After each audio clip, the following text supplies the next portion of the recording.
उर्दू वाले चैनल में मैं जमशीद आप सभी का इस्तकबाल करता हूँ।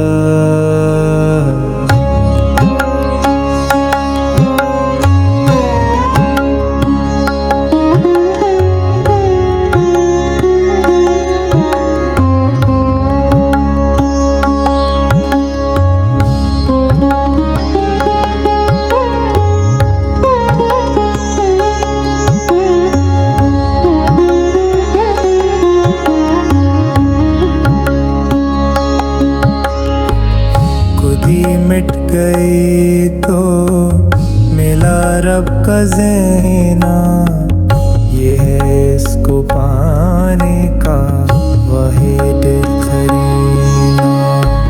समंदर की मौजें मुहाफिज है मेरी, ना मैं ना खुदा हूँ ना मेरा सफीना।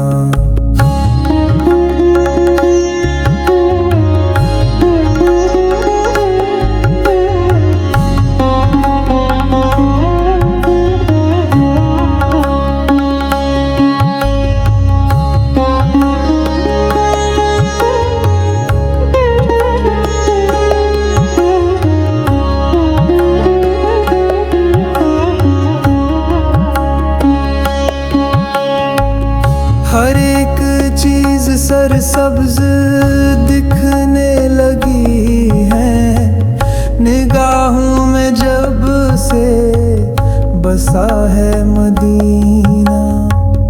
कई ठोकरों बाद मंजिल मिली है, शिकस्तों ने बख्शा है नुसरत का ज़ीना। जो फितरत से अपनी तफक्कुर का दी, तो सीने में उसके हैं मग़फ़ी खज़ीने। लहू को कलम की स्याही बनाकर गुलिस्तान बनाया है कागज़ का सीना। मेरी काविशों का समर है ये साहिल, गज़ल का हर एक शेर जैसे नगीना।